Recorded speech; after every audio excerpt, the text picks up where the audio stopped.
if the threat problems are so serious, big, and complicated, are we going to have to band together as a society or a group of companies or smart individuals to leverage our collective talents, intelligence, information in order to battle the bad guys who have infinite resources, infinite time, and are super smart? And that whole concept that we kind of talk about, crowdsourced threat information, crowdsourced intelligence, I don't know what you want to call it, but it's the recognition that what we do ourselves is not going to cut it. We need help. That's another main shift, because in the world of cyber, people have been pretty insular. Is it going to happen?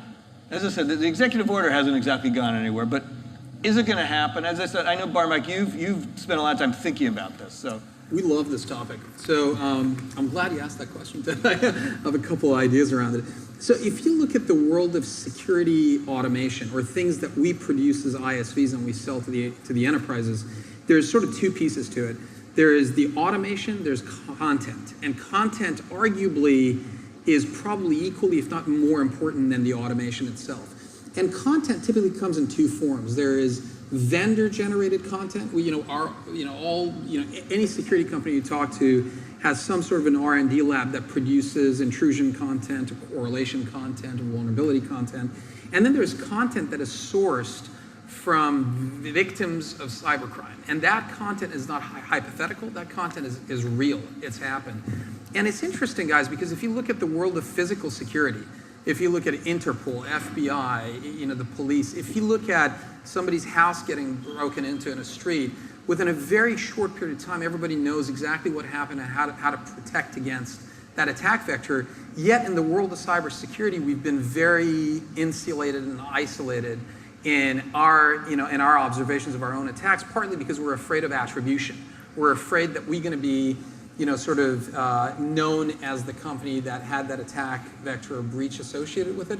What we've launched, which we're pretty excited about, is a crowdsourced threat intelligence exchange network that has no attribution. So I think there are ways, without necessarily relying on the federal government or these information security exchanges, to be able to crowdsource the actual victim content. Are you saying the federal government's not good with these exchanges? Is it? They keep it protected. They keep it protected, right? Kidding. Yeah. I mean, there's the FSI SAC, there's REN ISAC, there's the federal version of it, and I think it should be open. Actually, on this point, Derek, since you had that wonderful stint at DoD, public-private cooperation, especially in the area of security, is it getting any better? Do you see it getting any better, worse, the same? Does it matter? No, it's not getting any better.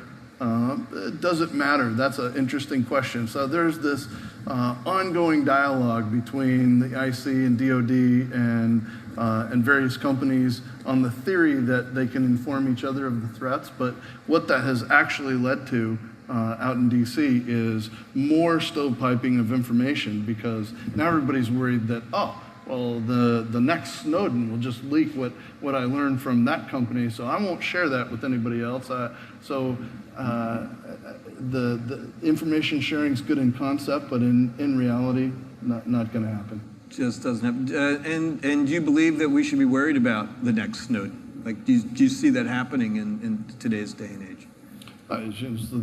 There's press now that maybe he was a handled asset, and all of the stuff that's in the press from the Guardian is just the diversionary tactic.